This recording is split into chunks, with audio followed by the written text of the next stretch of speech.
Right, hey guys, how we doing? So we're back on another video from Mother's Basement. What's in an OP? I held this off for a bit, a few weeks suggesting it because I didn't want to, I wanted to avoid spoilers basically. Season 3's over now. Awesome, absolutely love Season 3. And I'll be honest, as soon as I seen this OP, first time, I instantly thought of Mother's Basement because of how much he loves. Now, I'm terrible with names. I apologise. I really do. I'm sorry.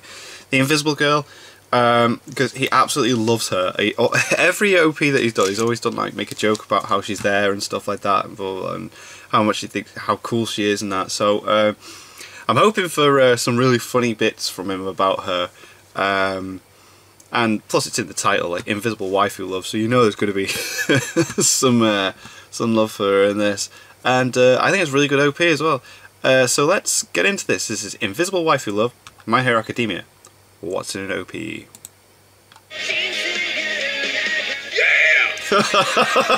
Fuck yeah! Oh my Yes. god, finally! Straight away. Now, after all of that, I'm sure that a lot of you think that That's I'm gonna be amazing. naming this the new best My Hero Academia opening, but honestly, despite how much love it gives Toru, I think Make My Story falls just a little short of Odd Future. Still, Yeah. in a series with this many great OPs, second best ain't bad at all, Nope, and that's like all. the rest of them, the fifth My Hero Academia opening comes jam-packed with some clever symbolism and bits of foreshadowing for the upcoming exam arc. Naturally, that means that any analysis of this opening is going to spoil manga plot points up to the end of the season. Right, that's If cool. you want to wait to I'm watch this alright. analysis when it's spoiler safe instead of now, I'll be posting a reminder on my community tab once the anime is caught up to what I'm talking about, so make sure Well, that's you cool hit that you've done that. subscribe and turn on notifications to ensure that you don't miss that or any of my future videos. Cool. That said, your spoiler warning is officially in effect as of now. From the first frame, there's already a big difference between this and the previous OPs. A lot happens before we even see the title card, all rapidly cut together to the song's funky beat. Yes, like so every cool. opening before it, this one starts by showing us the relationship between Deku and All Might. He's taking but where in over. the last one we saw him going off to fight independently from his mentor, and in previous OPs we saw him Trying staring to at him get to him, longingly, yeah. we now see Deku begin to replace him. Yes. All Might's ahoge, that's hair spikes for you non-weebs, Oh, okay. transforms into the rabbit ears on Deku's mask. Mm-hmm. From here we cut to Deku's eyes glaring out through a dust storm.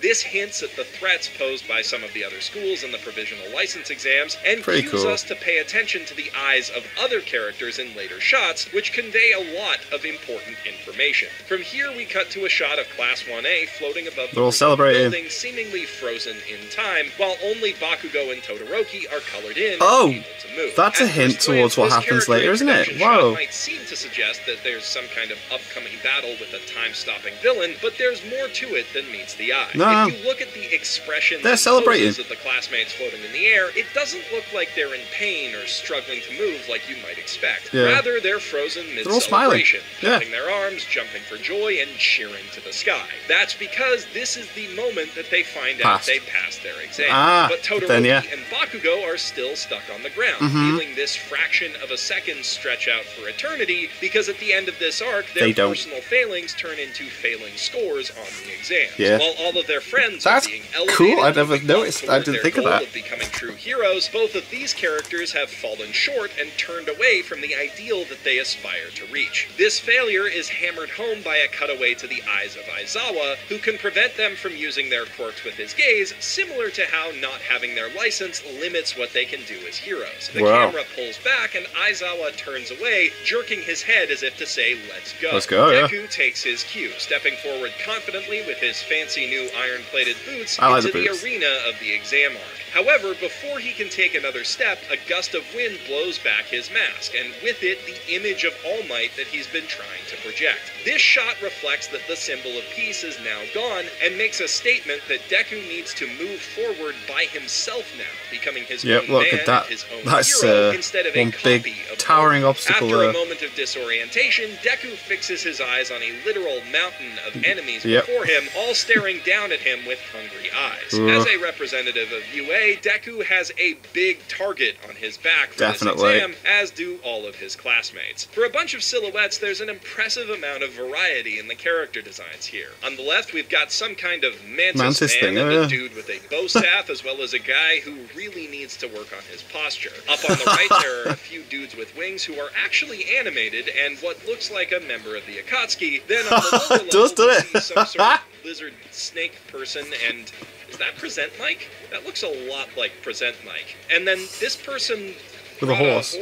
He's a unicorn. Is that allowed? That can't be allowed. Unicorn. For as fast as this moves and as simple as the shot is, Bones could have easily gotten away with generic unanimated silhouettes, but they went the extra mile to make this part feel like part of the show's world, and they deserve props for that. From here, we cut to the title card, which is a title card, but a very slick-looking title card, yes. thanks to the moving background behind it, nice and design. then to 3 close-up shots of some new characters. There's some sort of robot dude with a creepy smile on his chrome dome, a person with a remote control wristwatch who I think is a girl because very few guys in this show have bare legs, and a person with a Voldemort nose and an even creepier smile. Since these designs don't appear in the manga, it's safe to assume these are some sort of anime original characters, either villains who the heroes have to face in a killer fight after the exams, or, this is my bet, other hero students who some of Deku's classmates have to battle in order to pad out the exams a bit. Similar to how Season 2 expanded on a lot of the fights in the sports festival and the battles between students and teachers during the final exams. If I had to hazard a guess as to how these characters operate, I'd predict that the robot is somehow controlled by this wristband, and that the person using the wristband is either partners with the person in goggles, or that's just their face, although I feel like those industrial goggles and beast-like teeth don't quite fit with these lighter clothes and more slender features. Whether they're 1, 2, or 3 new characters, though, I'm excited to see what this series does with them. Just like I'm excited to see what happens with those anime original ninja dudes we see fighting Todoroki in the latest episode. Moving on, we see Deku wiping the sweat from his brow with his fancy new arm-bracing gauntlets. This, plus the shot of his boots from earlier, ensure that the new features of his upgraded costume stick in our minds. While he stands there, unsure of what to do, the camera pulls back to show Bakugo Everybody else is like, come on, let's go. Both of them end up leading their own groups of UA students and fighting their own battles, independent from the ones who follow Deku, although everyone passes the first round of the exams in their own way. The rest of the class sprints forward as well, leaving Deku standing, unsure of himself, behind them. Although Deku does get separated from his classmates early in the exams, I don't think this represents that moment, but rather where Deku's at before the exams start.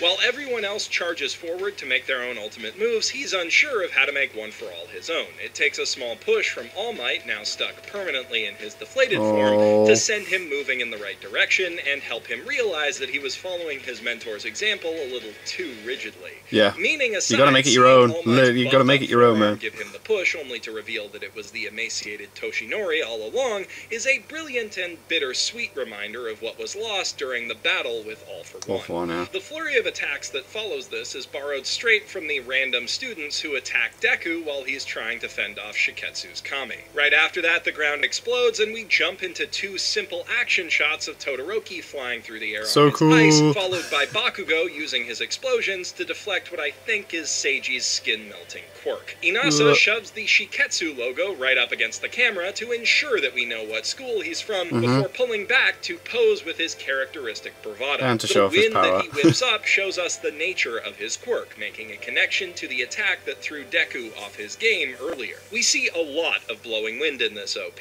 an indication of just how powerful a threat Inasa is. Yeah, he's Following this, we're introduced to his classmates in the middle of a whirlwind. Kami is the only one of them who won't make eye contact initially, hinting that she's hiding something from us. That's she good. poses seductively for the camera before revealing her face and licking her finger. It's a weird pose, and something seems kinda off about her. Her strange behavior catches the attention of her hairy classmate, Nagamasa, whose eye flashes open as the camera tilts up past him to her. It's very subtle, but Kami's odd pose is a reference to her true nature. This isn't the Shiketsu student at all, but rather Himiko Toga using her quirk, which allows her to copy the appearance of people by ingesting their blood. That was such a cool twist, because we'd never seen her ability before. It was like, scratches Deku's cheek with her finger, and as we learn later in the manga, she has some sort of plan for for transforming into Deku with the blood that she stole, hence why she licks it off her finger. Seiji looks at us with a disgusted glare, which reflects his attitude of superiority toward less proper heroes like Bakugo.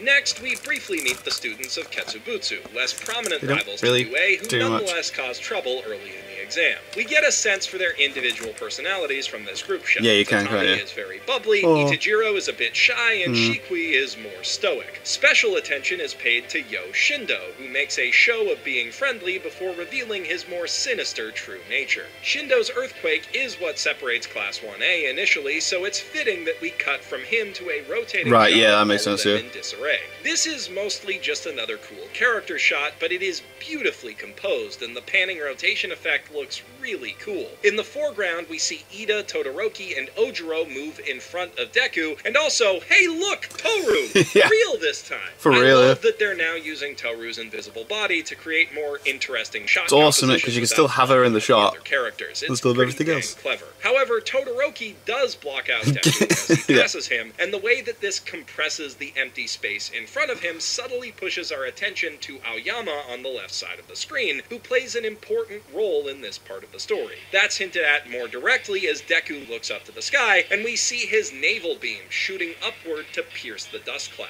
Ultimately, it's Aoyama's use of his laser to draw everyone's attention that allows the stragglers of Class 1A, led by Ida, to pass the first round. Of course, this I forgot about that, yeah. is made by the cut to a smiling Ida reaching down to lend a hand. This shot seems to be taken from the second phase of the exams, where the students have to rush back into the wreck of the arena to rescue a bunch of fake civilians. Following this, we cut to Uraraka, who looks just way too goddamn cute, although it doesn't really say that much about her character on its own. At a stretch, I'd say that these two shots together could show the lesson that Deku and Co. learn early in their rescue efforts, that part of their job as heroes is to reassure victims in a crisis, in addition to keeping them safe, but yeah. Oh god, this is a bad situation. You don't say that to people. Because the timing of this is really great, the song title over a cute shot of Joke beckoning across the stands to Aizawa. She's like, go to date with me! Shit. There's no hidden meaning here, but their dynamic is really fun and adorable. No, Next, I won't we go to see date a with less cute shot of Shigaraki sitting on a creepy throne of hands with Toga tearing through the curtains around them to walk out into the world. This is a cover shot taken straight from chapter 114 of the manga, where it's revealed that Toga was impersonating Kami all along, hence why she's shown striking out on her own from the rest of the villains. Obviously, this is a wider picture than a manga cover, so they balance out the image by putting Twice beside Shigaraki on the right of the screen. As for why Twice is here, it's probably because he gets his own standalone chapter later on that will presumably become an episode. Yeah, it is, and it's really interesting. After this, we cut to a stunning action shot of Deku dodging a hail of the orange balls used to score points in the exams. Again, there's no real hidden meaning here, but that is some nice Sakuga. It's not often that you get to see background art as detailed as this being fully animated in a 3D tracking shot. Most shows would just use CGI. The focus on Deku's eyes tracking a ball as it zips past him makes for a solid match cut with this shot of Endeavor, while also highlighting a difference between them. While Deku is focused on his immediate surroundings, Endeavor is looking far off into the distance at the object of his hatred, All Might. And the following shot of Todoroki making the same expression shows that despite how far he's come, he has the same problem of fixating on what he hates. Now, he might be focusing his hatred on his dad rather than All Might, but he still has the same cold, distant eyes of someone too preoccupied and angry to really notice what's going on around him. An attitude that causes Inasa to develop a grudge against him and costs him dearly in the second phase of the exam. Really screws him over. Next, we see the menacing-looking hero Gang Orca and his henchmen fire off a volley with their cement guns as they play the role of mock villains who the students must fend off in the second phase of the exam. The cement pellets seem to have been moving a bit too fast and painted a bit too white, which is why this scene has been noticeably dimmed compared to other action sequences. Interesting. The bright, rapidly moving pellets could maybe create a flashing strobe effect on a TV, and it's common practice for broadcasters to dim scenes like this just in case they could trigger a photosensitive seizure. Fair enough. From what I can tell, this seems to be because of the infamous incident back in 1997 where a violent flashing animation in the Pokemon episode Cyber Soldier Porygon induced seizures across Japan and put at least 150 children in the hospital. I don't know why I nice on that. While that was a dark day for anime, it's led to many more dark days thanks to the overkill response from many broadcasters and regulators. Still, while it does kinda ruin the shot a little, I guess this is one of those better safe than sorry deals, and a good way of pushing fans to buy the Blu-rays if you want to get cynical.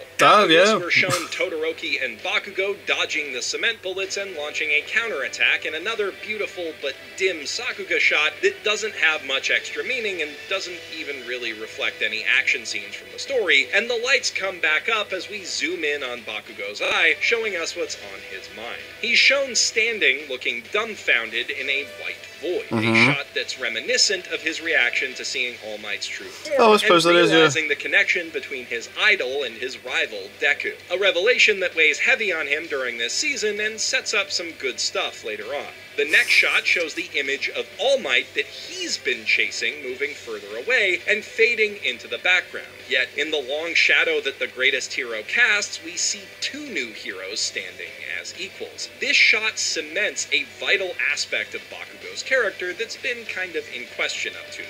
That, like Deku, he aspires to be the next All Might, and despite not having one for all, he can still come into his own as a successor to the ideal that the symbol of peace represented. The last action shot of the OP shows us Deku's side of the struggle with losing All Might. His eyes are fixed on that same image, just as they have been through all of the past OPs. But we see it move out of his sight as he launches a shoot-style kick so powerful that it dims the screen again, probably because of the bright red on his belt, which is a dangerous color for seizures, and when we return to his face, he's noticeably calmer and more composed. Plus, All Might is nowhere in view. By developing his own fighting style, Deku is beginning to move on and become his own hero, echoing what we see at the start of the OP. So, like all of the other openings, this one is bookended by All Might and Deku's relationship, just shown in a very different way. And though we make the transition to it with a kick instead of a punch now, like the other openings, we end on a group shot of Class 1A, this time sitting on the rubble of the exam arena. The characters are all seated haphazardly and gazing wistfully in different directions, though their groupings and what they're looking at doesn't seem to have any significance beyond being visually appealing.